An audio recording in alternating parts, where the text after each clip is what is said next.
In 1992, a scientist sat down with a map, a calculator, and a question that most of his colleagues would never dare ask publicly. The question was simple.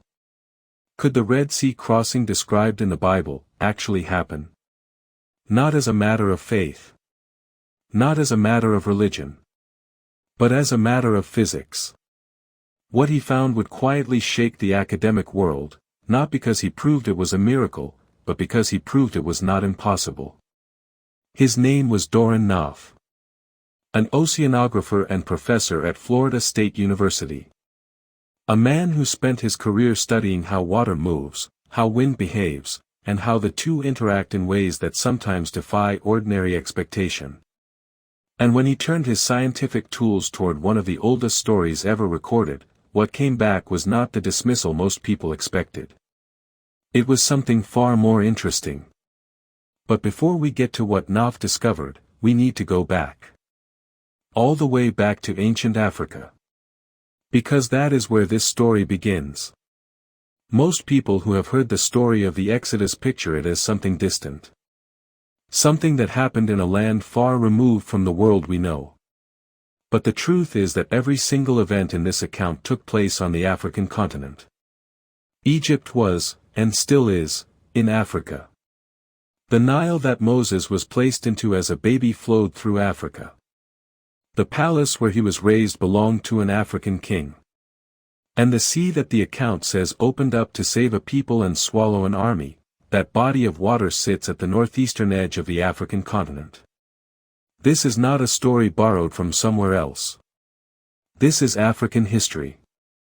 And it is one of the most dramatic accounts ever recorded anywhere on earth. The book of Exodus, the second book of the Bible, describes a sequence of events that begin with an enslaved people and end with the destruction of the most powerful military force on the African continent at that time. The Israelites had been in Egypt for generations. The account describes their lives as lives of forced labor, building, carrying, working under the authority of Pharaoh. And then a man named Moses, raised inside the very palace that enslaved his people, becomes the instrument through which everything changes. After a series of plagues that the Bible describes falling on Egypt one after another, plagues of locusts, of darkness, of water turning to blood, and finally the death of the firstborn, Pharaoh releases the Israelites. They leave. But then Pharaoh changes his mind. He sends his army after them. The Israelites find themselves trapped, in front of them, water. Behind them, the most organized and well-equipped military force in Africa. And then, according to the account, something happens that no one who was there ever forgot. Moses stretched out his hand over the sea. A strong east wind began to blow. It blew all night. And by morning, there was a path through the water. The Bible describes walls of water on both sides and dry ground beneath their feet. The entire company of Israelites crossed through. And then the Egyptian army followed them in. And the waters came back. The account says the sea returned with such force and speed that not one soldier survived. Now, for centuries, this story was received in one of two ways. Either you believed it as a miracle, a direct act of God, or you dismissed it as mythology. There was very little middle ground. Then Doron Knopf came along. In 1992, Knopf and his colleague Nathan Palder published a study in the Bulletin of the American Meteorological Society. It was a peer-reviewed academic paper, meaning it was examined and approved by other scientists before it was published. The study examined a phenomenon called wind setdown. Wind setdown is what happens when a sustained, powerful wind blows across a body of shallow water. The wind physically pushes the water back, piling it up on one side and exposing the lake bed or seabed on the other side. This is not a theory. It is a documented, observable, measurable physical process. Knopf's calculations showed that a wind of around 60 miles per hour, sustained over a period of around 10 to 12 hours, could push back water in the right geographic location and expose a stretch of dry land wide enough and long enough for a large group of people to cross. The physics worked. The geography of the region was consistent with the account. And the time frame, a wind blowing all night, which is exactly what the biblical account describes, matched the conditions needed for the phenomenon to occur. Nuh was careful. He did not claim to have proven the Exodus. He did not say the Bible was scientifically verified. What he said was that a natural mechanism existed that could, under the right conditions, produce what the account describes. That alone was significant. But here is where it gets even more interesting. A follow-up study in 2010 by researchers at the National Center for Atmospheric Research in Colorado used computer modeling to go even further. Carl Drews and Weiqing Han simulated what would happen if a strong east wind blew over a specific shallow water location, a coastal lagoon connected to the sea. Their model showed that a wind of 63 miles per hour sustained for 12 hours could push the water back and expose a land bridge approximately 2 miles long and 3 miles wide. That is a significant stretch of dry land. Large enough for thousands of people to cross. And the model showed that once the wind stopped, the water would return, rapidly, in a matter of minutes. Minutes. Not hours. Not gradually. But fast enough that anyone still in that corridor when the wind stopped would not make it out.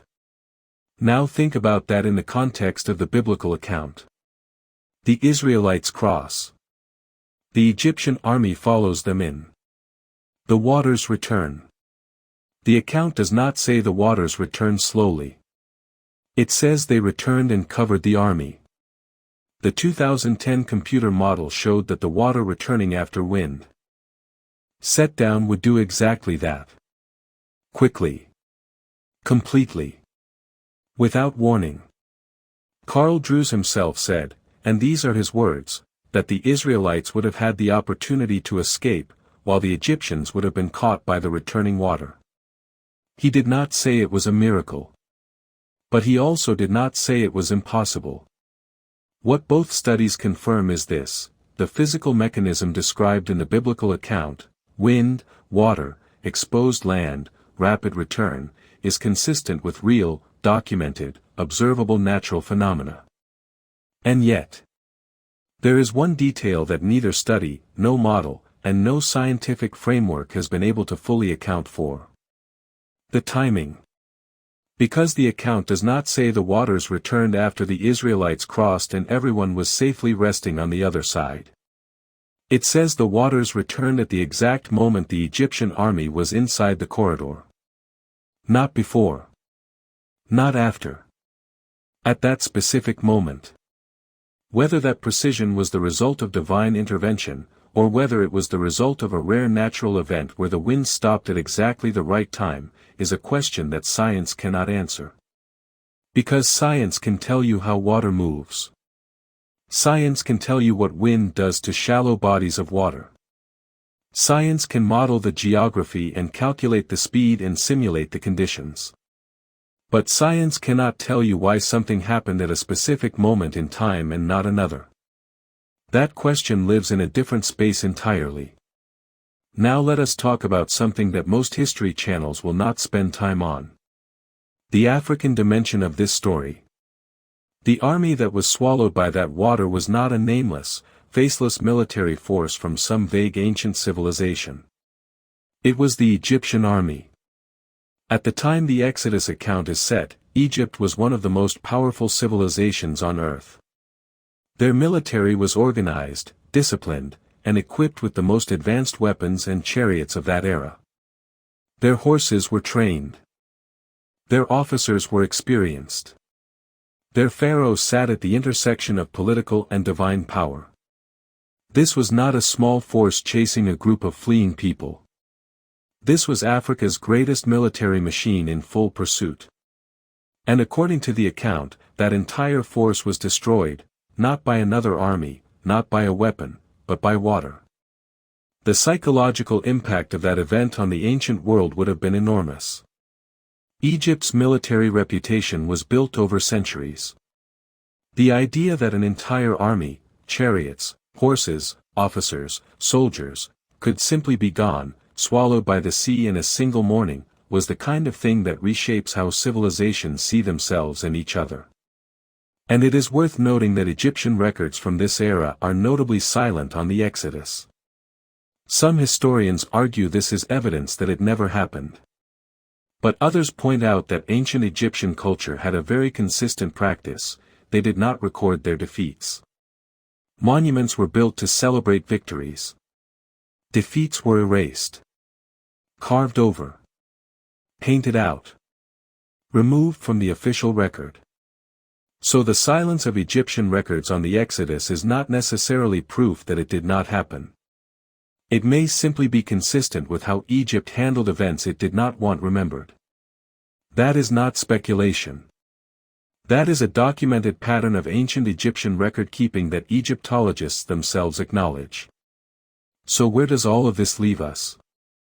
We have a 3,000-year-old account that has survived in one of the most widely read documents in human history. We have a scientist in 1992 who ran the numbers and said the physical mechanism is real. We have a computer model in 2010 that showed the water could return fast enough to do exactly what the account describes. We have a geographic setting on the African continent involving African people and African civilization. We have a documented pattern of Egyptian records erasing defeat. And we have one detail, the timing, that no model has explained. This is not a story that can be easily dismissed.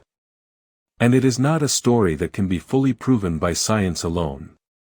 It lives in that rare space where history, faith, science, and mystery all meet. And that space is exactly where Ancient Truth TV exists. Because our job is not to tell you what to believe. Our job is to bring you the evidence, the history, the science, and the context, and let you decide. There are questions in this world that deserve more than a quick answer. The Red Sea crossing is one of them. And we are just getting started. Next week on Ancient Truth TV, we are going to examine a question that will challenge everything you thought you knew about one of the most important figures in the Bible. Was Moses actually African? Not in the symbolic sense. Not in the cultural sense. But in the literal, historical, physical sense. The evidence we are going to look at will surprise you.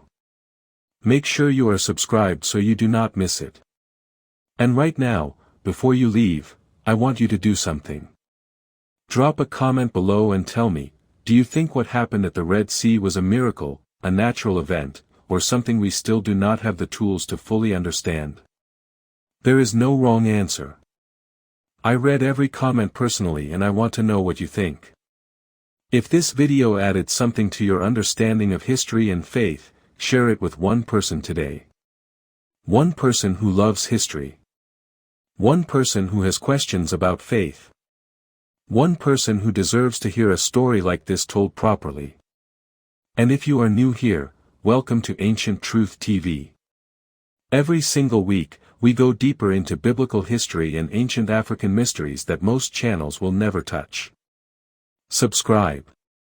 And we will see you in the next one.